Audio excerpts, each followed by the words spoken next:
এই শফিকুল একটা গোবরখোর। এ হচ্ছে आरएसएस এর দালাল। এই শফিকুল समझदारों के लिए इशारा काफी है।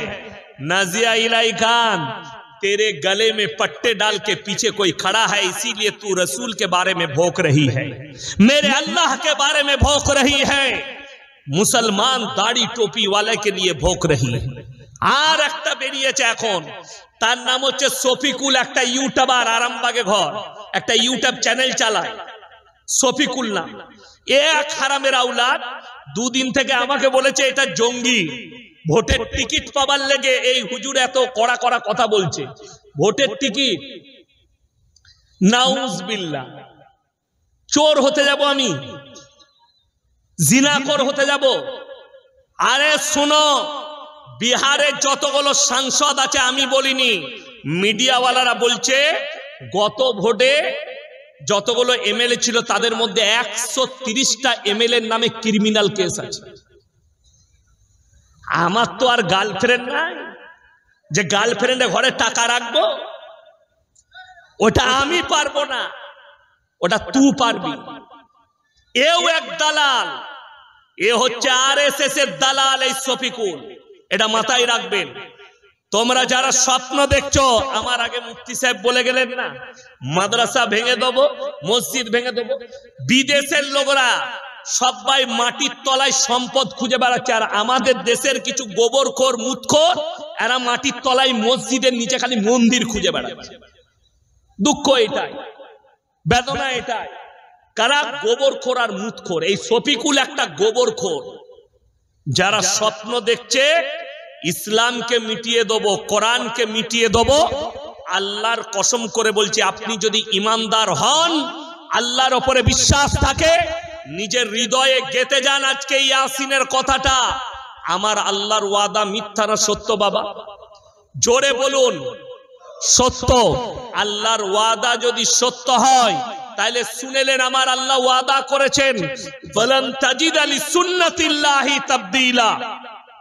কিয়ামত পর্যন্ত আমার বিধানের একটা জের জবরের মিটাবার ক্ষমতা পৃথিবীর কোন শক্তির নাই। জোরে একবার বলুন সুবহানাল্লাহ। যারা স্বপ্ন দেখছে তারা ভুল দেখছে। এই শফিকুল বলেছে আমার লেগে জঙ্গি। আমি বললাম ঠিকই বলেছে।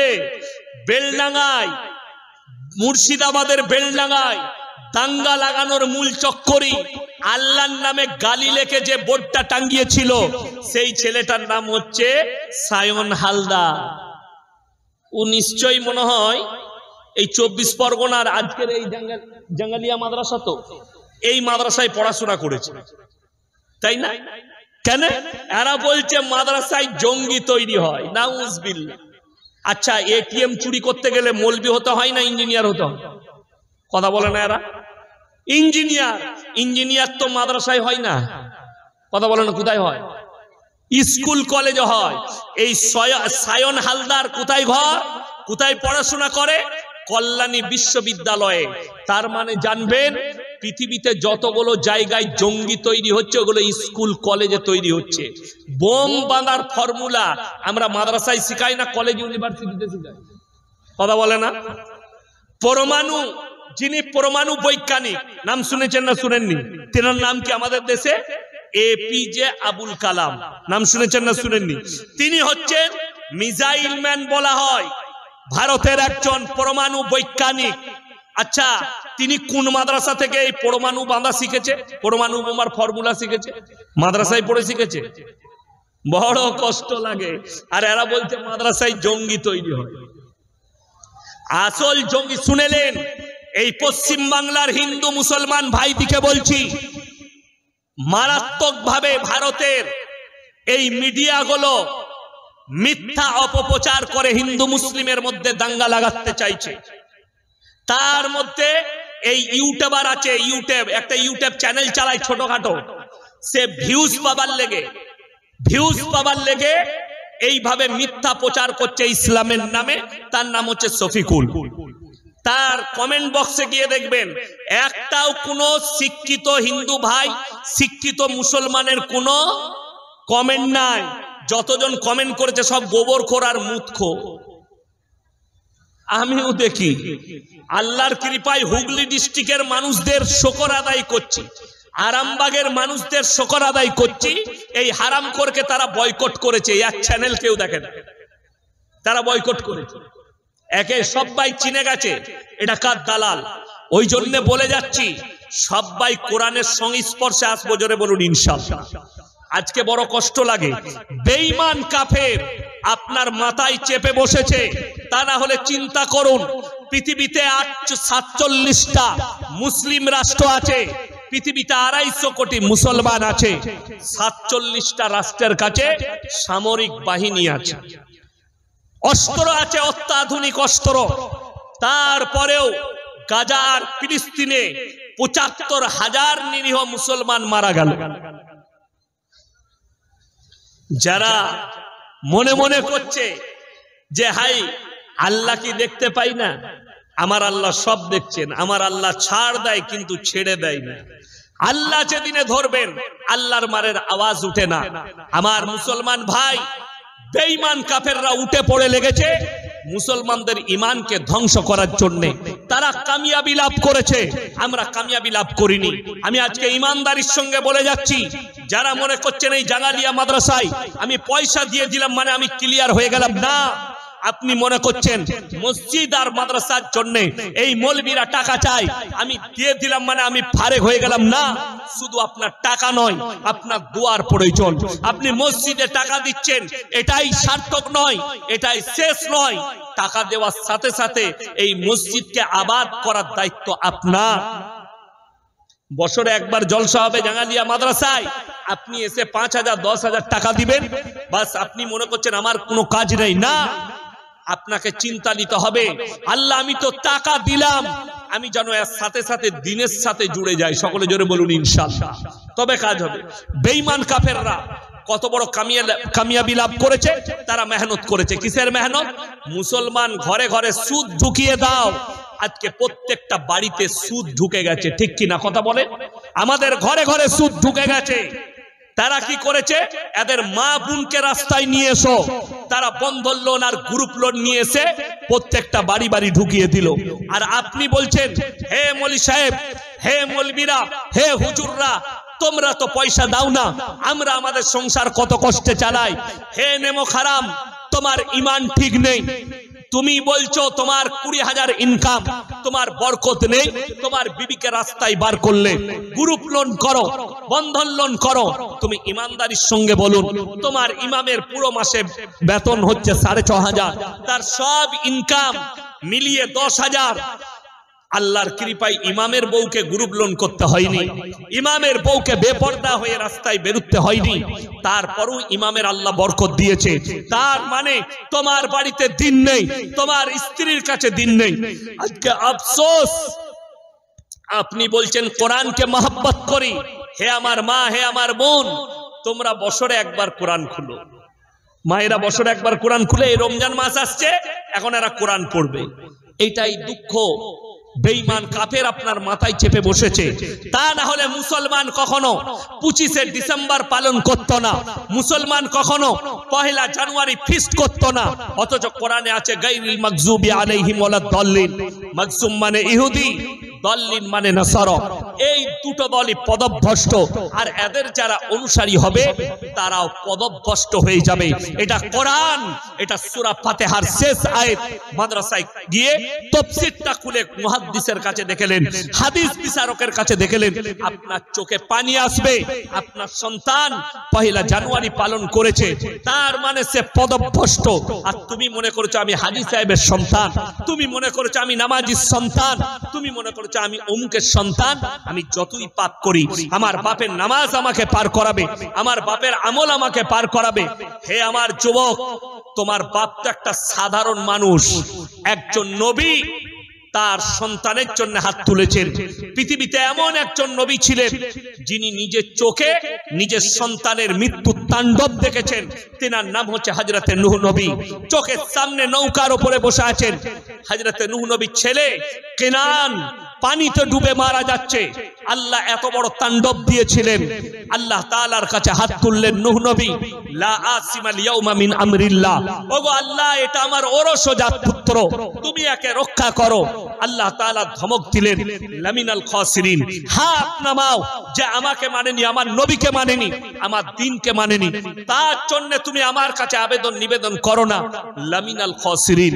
বেঈমান কাফেররা ঠান্ডা মাথায় আপনার আমার সন্তানকে জিনার পথ দেখাচ্ছে, ব্যভিচারের পথ দেখাচ্ছে। কিয়ামতের আলামতের মধ্যে মারাত্মক আলামত, রাস্তাঘাটে কুকুরের মতো নারী পুরুষ জিনা করবে, জিনা আম হয়ে যাবে, পরকীয়া লিগ্যাল হয়ে যাচ্ছে। এই ভারতের মাটিতে সুপ্রিম কোর্ট রায় দিয়েছে পরকীয়া লিগ্যাল। এই ভারতের মাটিতে সুপ্রিম কোর্ট রায় দিয়েছে পরকীয়া লিগ্যাল। আমার ভাই, আমি গোটা জাতিকে, ভারতবাসীকে আমি দাওয়াত দিতে পারি না, আমি শুধু আমার মুসলিম জাতিকে, মা বোনকে, ভাইকে বলতে চাই, পরকীয়া ইসলামে হারাম, পরকীয়া জায়েজ নাই। রিওয়ায়েতে আছে যদি কোনো মুসলিম রাষ্ট্র হয় সেখানে ইসলামের হুকুমত চলে, আর কোনো যদি বিবাহিত মহিলা, বিবাহিত পুরুষ তারা যদি পরকীয়া করে আর তারা যদি ধরা পড়ে যায়, জনসমক্ষে নিয়ে এসে গোটা পৃথিবীর মানুষের সামনে তাদেরকে আমভাবে কতল করে দাও, মুন্ডুচ্ছেদ করে দাও, না হলে অর্ধেকটা পুঁতে খেপা কুকুর লাগিয়ে দাও। কোন মানুষ জবরদস্তি কেউ কি যদি জিদ করে কোন মহিলাকে যদি ধর্ষণ করে, তার কোনো বিচার নাই, একটাই বিচার, তার মুন্ডুচ্ছেদ করে দাও। এটাই হচ্ছে ইসলাম। আজকে বড় কষ্ট লাগে, আমরা বিচারের জন্য আমাদের ভারতবর্ষ আলহামদুলিল্লাহ এমন একটা দেশ, কেউ যদি ধর্ষণ করে তার পক্ষেও উকিল পাওয়া যায়, ঠিক কি না কথা বলে, তার পক্ষে উকিল আছে। আজকে আমরা যারা মনে মনে করছি যে আমার ছেলে উকিল হবে, শুনে রেখে দেন, কোন উকিল বাবু মিথ্যা কেস, কোন যদি ধর্ষণকারী, সত্যিকারী ধর্ষণকারী হয়ে থাকে আর তাকে যদি বাঁচায় পয়সার কারণে, এই উকিল কিয়ামতের দিনে আল্লাহর কাছে হিসেব দিয়ে পেরুবার রাস্তা খুঁজে পাবে না। যতই নামাজ পড়ুক, কাবা ঘরে নামাজ পড়ুক, আল্লাহর কাছে পার হতে পারবে না। শুধু তাই নয়, যারা ভাবছেন আমি নেতা হয়েছি, গ্রামের বিচারক একটা যদি অন্যায় বিচার করেন কঠিন হিসেব হবে। আমাদের দেশের লোক মনে করে আমি মাদ্রাসার সেক্রেটারি মানে আমার সম্মান বেশি, কিন্তু তোমার জানা নাই সেই সেক্রেটারির উপরে এমন একটা দায়িত্ব আল্লাহ দিয়েছে, আমানতের খেয়ানত হলে আল্লাহর কাছে হিসেব লাগবে। আমরা মনে করি মসজিদের সেক্রেটারি হওয়া খুব ভালো, আমার আত্মীয় স্বজন জানবে আমি মসজিদের সেক্রেটারি, কিন্তু তুমি জানো না যদি দায়িত্ব পালন করতে গিয়ে মসজিদের মালের আমানতের খিয়ানত করো, আল্লাহর কাছে হিসেব দিয়ে পার হতে পারো। তুমি যদি গ্রামের নেতা হও আর যদি গরিবের মালকে আত্মসাৎ করো, অন্যায় ভাবে যদি আত্মসাৎ করো, তুমি সেই টাকার হিসেব দিয়ে কিয়ামতের দিনে তাহাজ্জুদ গুজার হলেও তুমি পার হতে পারবে না। তোমার জানা আছে আমাদের দেশের লোক ওইটাই ভাবে। আমি উত্তর 24 পরগনা, জায়গাটার নাম হচ্ছে আপনার কলিঙ্গা, ওখানে একটা হিফজখানা খুলেছে, মাদ্রাসা দারুল কুরআন, সেখানে অনেক যোগ্য শিক্ষকরা আছে।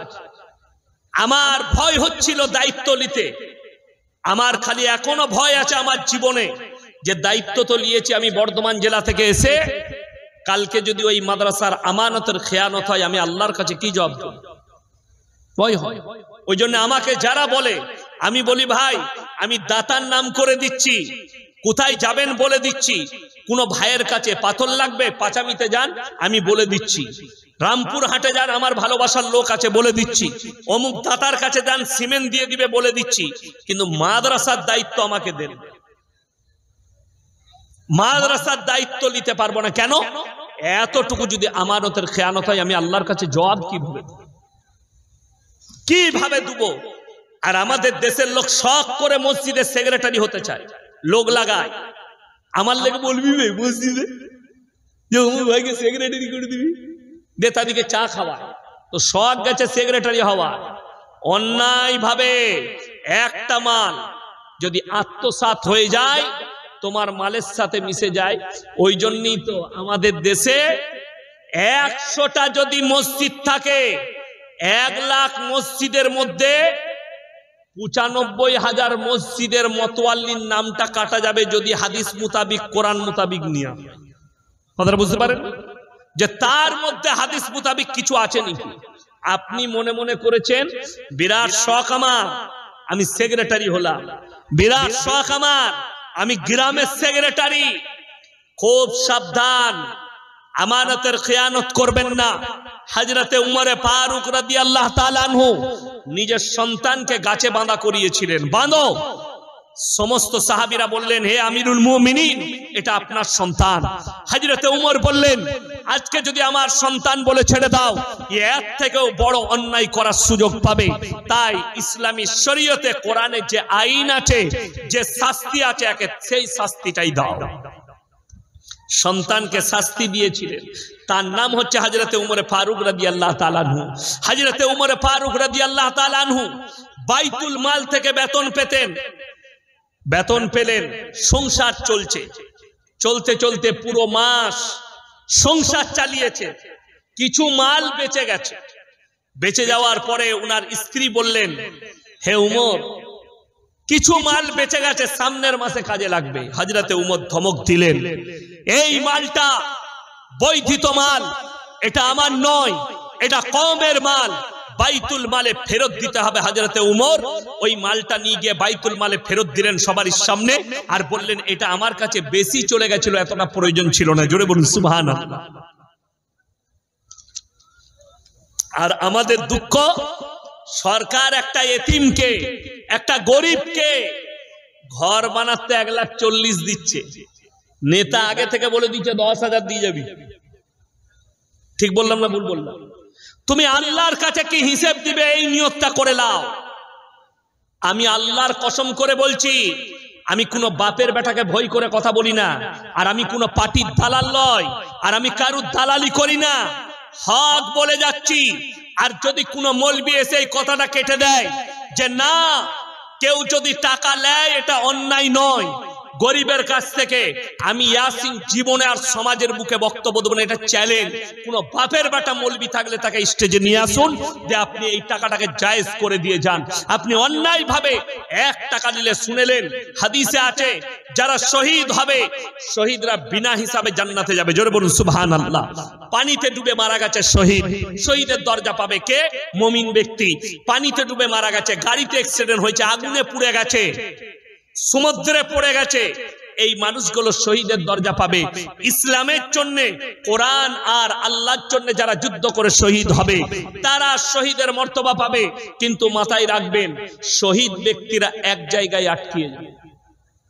কোথায়? যদি 1 টাকা ঋণ থাকে জীবনে, কিয়ামতের দিনে আল্লাহ দাঁড় করাবেন, তুমি জান্নাতে তো যাবে, কিন্তু ঋণটা তোমাকে 1 টাকা পরিশোধ করে যেতে হবে। এই ব্যক্তি তোমার কাছে 1 টাকা পেত। কথাটা বুঝতে পারেননি? ওই জন্য তো আমাদের দেশে মাইয়াত হলে এলান করা হয় না? ইমাম সাহেব এলান করে, ভাই এটা অমুকের, যিনি মারা গেছেন মরহুমের এটা বড় ছেলে, তিনি ওয়াদা করছেন, তিনার বাপ যদি কারো কাছে কিছু পেয়ে থাকে তো আপনারা বলবেন এ ঋণটা পরিশোধ করবে। আমাদের দেশে এত গোলমাল, জানাজার ময়দানে দাঁড়িয়ে ওয়াদা করলো, আমার বাপ যদি কোনো ঋণ করে থাকে আমাকে জানাবেন, আমি পরিশোধ করব। ওয়াদা করলিল। 1 মাস 2 মাস পরে একজন দোকানদার এসে বললেন, তোর আব্বা আমার কাছে 1,500 টাকা ধার নিয়েছিল, ওই কবরে যা বলবি, যা কবরে গিয়ে বলতে বলছি। এরকম মাল আছে না? তুমি ফেরে পড়বে, যেহেতু এতগুলো মুমিন ব্যক্তির সামনে দাঁড়িয়ে তুমি ওয়াদা করে নিজের মাথায় চাপিয়েছো ঋণটা, এরপরে তোমার আব্বা ঋণী লয়, তুমি হচ্ছে ওই ঋণের ভাগদার, তার বাপ আর থাকবে না যেহেতু। তা না হলে তুমি বলে দাও জনসমক্ষে, ভাই মুমিন ভাইরা, আমার আব্বা যদি কোনো ঋণ করে থাকে আপনারা ক্ষমা করবেন। আর ক্ষমা করা হচ্ছে মুমিন ব্যক্তিদের একটা বড় গুণ। আল্লাহ তাআলা বলেছেন যারা মানুষকে ক্ষমা করে, মানুষকে ক্ষমা করে, আমি আল্লাহ তাদেরকে ক্ষমা করে দিই। জোরে বলুন সুবহানাল্লাহ। আপনাকে ক্ষমা করতে হবে। আমি ভাই ঋণ পরিশোধ করতে পারবো না, আমার সেই ক্ষমতা নেই, তাই আমার বাপ যদি কোনো ঋণ করে থাকে আপনারা ক্ষমা করে দিবেন। আমার বাপ যদি কারো অন্যায় করে থাকে আপনারা ক্ষমা করে দিবেন। কেন বলা হয় এই ঋণ মারাত্মক জিনিস, আল্লাহর কাছে কিয়ামতের দিনে হিসেব না দেওয়ে পেরুবার কোনো রাস্তা পাবে না। ওই জন্য ইমানদার ভাই আপনাদেরকে অনুরোধ করে বলছি, আজকে সবাই বলুন আমরা মুমিন হব। জোরে বলুন ইনশাআল্লাহ। 5 ওয়াক্তের নামাজ পড়া ফরজ না ফরজ নয়? জোরে বলুন। 5 ওয়াক্তের নামাজ পড়া কি ফরজ? ইমানদারির সঙ্গে বলুন, গোটা জয়নগর থানায় যদি সমীক্ষা করা হয় 100 জনের মধ্যে 80টা বেনামাজি বেরোবে। ঠিক বললাম না ভুল বললাম? কথা বলেন। 80টা বেনামাজি, অথচ রাসূলের হাদিস যার নামাজ নাই তার মধ্যে ইসলাম নেই। আল্লাহ তাআলা কোরআনে বললেন কিয়ামতের দিনে দুটো দল, একটা জান্নাতে যাবে আর একটা জাহান্নামে যাবে।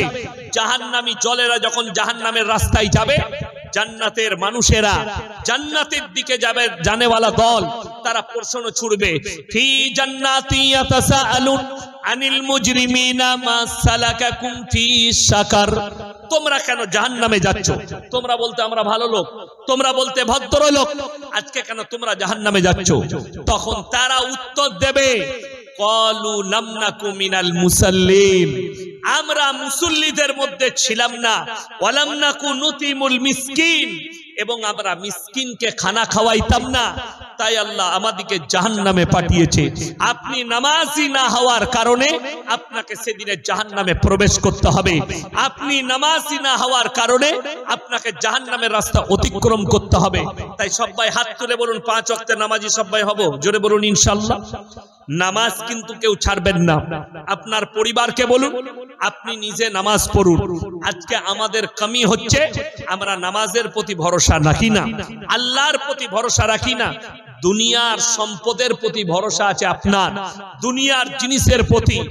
বেঈমান কাফেররা এমন ঠান্ডা মাথায় কাজ করতে লেগেছে যে আপনার ঈমানকে ধ্বংস করতে লেগেছে। আজকে দেখুন এই মাসটা হচ্ছে কি মাস? জানুয়ারি। এর পরেই আসবে ফেব্রুয়ারি মাস। যারা স্কুল পড়ুয়া আছে, যারা কলেজ পড়ুয়া আছে, তাদেরকে বলছি ঠান্ডা মাথায় তোমাদেরকে কিভাবে জিনা করাচ্ছে শুনে নাও। তারা নাম রেখেছে 14ই ফেব্রুয়ারি ভ্যালেন্টাইন ডে, কাজ কিন্তু জিনা করা। তারা নাম রেখেছে চকলেট ডে, কাজ হচ্ছে জিনা করা। তারা নাম রেখেছে কিস ডে, কাজ হচ্ছে জিনা করা। তারা নাম রেখেছে রোজ ডে, কাজ কিন্তু জিনা করা।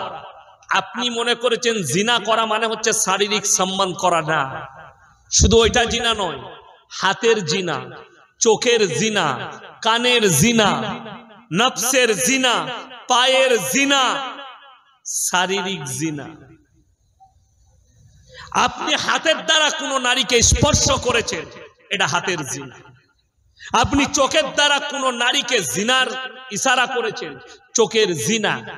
আপনি মুখের দ্বারা কোনো নারীকে, একটা পর নারীকে কিস করেছেন, মুখের জিনা। আপনি নফসের দ্বারা নিয়ত করেছেন এই মেয়েটাকে পেলে এক রাত্রি এর সঙ্গে শুলে আমার মনে আরাম হতো, এটা হচ্ছে নফসের জিনা। ওই জন্য হাদিসে আছে যদি কোনো মেয়ের দিকে একবার নজর যায়, নজরটা ফিরিয়ে নাও, দ্বিতীয়বার আর তাকাবে না তার দিকে। এইটা রাসূল সাল্লাল্লাহু আলাইহি সাল্লামের হাদিস। তুমি তাকাবে না। যদি দ্বিতীয়বার চলে যায়, আস্তাগফিরুল্লাহ, সবাই পড়ুন, আস্তাগফিরুল্লাহ আল্লাযী লা ইলাহা ইল্লা হুয়াল হাইয়ুল কাইয়্যুম ওয়া আতুবু ইলাইহি। তোমরা চেহারাকে ফিরিয়ে নাও। সবথেকে বড় জিনিস, যেমন নামাজ 5 ওয়াক্তের ফরজ, পর্দা করা কি বাবা? ফরজ। পর্দা ফরজ, অথচ আমাদের মুসলিম সমাজে বেশিরভাগ পরিবারে পর্দা নেই। ঠিক বললাম না ভুল বললাম? বেশিরভাগ। ইমানদারির সঙ্গে একটা কথা বলছি, আপনি ইয়াসিন ভাইকে ভালোবাসেন, আপনি অমুক হুজুরকে ভালোবাসেন, আপনি আপনার বাড়িতে নিয়ে গেলেন, আমাকে বাড়িতে পালঙে বস করালেন, হুজুর চা খান, এটা আমার বাড়ি, আপনি মহব্বতের সঙ্গে বস করালেন, আপনার বিবিকে নিয়ে এসে বললেন ইয়াসিন ভাই এটা আপনার ভাবি হয়, তার সঙ্গে মুলাকাত করাচ্ছেন, ডেঞ্জার পাপ, ডেঞ্জার গুনাহ। আমার সঙ্গে যতই সম্পর্ক হোক, আপনার বিবির জন্য আমি মৌলবি ইয়াসিন পর পুরুষ, আমার সামনে বস করাবার ক্ষমতা তোমার নেই। আজকে পরকীয়া এই জন্য বেড়ে গেছে। আপনি আমাকে বললেন ভাই ভাবির সাথে গল্প করুন, আমি বাজার থেকে আসছি নাস্তা নিয়ে, আমি যদি 3 দিন গল্প করতে পাই, 4 দিনের বেলায় তোর বউ নিয়ে এমনি পালাবো। কথাটা বুঝে এসছে না আসেনি? কেন? ইসলামে আছে ওয়ালা তাকরাবুজ জিনা ইন্নাহু কানা ফাহিশা ওয়া সা সাবিলা। ব্যভিচার করা তো দূরের কথা, যে রাস্তায় ব্যভিচার হয় সে রাস্তার ধারে পাশে যাতায়াত করো না। আমার আল্লাহ তাআলা বললেন ওয়াদরিব খুমুরিহিন্না আলা জুনুবিহিন, হে নারী তুমি পর্দা নির্ধারিত করো, তোমরা কোনোদিন ধর্ষিতা হবে না, তোমরা কোনোদিন লাঞ্ছিত হবে না। জোরে বলুন না সুবহানাল্লাহ। আপনি বলুন একটা 1 টাকা চকলেটের দাম কত? 1 টাকা। 1 টাকা চকলেটটা খোলা থাকে না প্যাকেটের মধ্যে? কথা বলে না? প্যাকেটের মধ্যে থাকে, সিল করা আছে। যদি কোনো দোকানদার ওই চকলেটটা খুলে এরকম একটা প্লেটের উপরে খোলা চকলেট রেখে দোকানের সামনে নামিয়ে বিক্রি করে, কেউ চকলেট কিনবে? কেন? ধুলো পড়েছে, মাছি বসেছে, চকলেটের ইজ্জত নষ্ট হয়ে গেছে। হাই রে মুসলমান, 1 টাকা চকলেটের প্যাকেট খুলে দিলে যদি ইজ্জত নষ্ট হয়ে যায়, তোমার বিবির, একটা নারীর আল্লাহ কতটা ইজ্জত দিয়েছে। তোমার বিবি নিজের পেট পিঠ মাথা চুল খুলে রাস্তায় যাবে, তার ইজ্জত নষ্ট হবে না? চকলেটের ইজ্জত তোমার কাছে বেশি তোমার বিবির থেকে, তোমার মেয়ের থেকে। অথচ রাসূল সাল্লাল্লাহু আলাইহি সাল্লামকে আল্লাহ আদেশ করলেন, পর্দা যেদিন থেকে ফরজ হয়েছে, হাদিসে আছে সেই দিন থেকে নবী এবং সাহাবীর কোন বিবি নিজের পায়ের নখটা পর্যন্ত হুজরাখানা থেকে বের করেনি। জোরে বলুন সুবহানাল্লাহ। অথচ আপনার আমার কাছে পর্দা নেই। বাজারে, আপনার এই বাজারে যদি কোনো সবজিওয়ালা, কোনো ফলওয়ালা কলাটা ছিলে বিক্রি করে, সেই কলা কেউ কিনবে? কেন? কলাই মাছি বসেছে, মানে ইজ্জত নষ্ট হয়ে গেছে।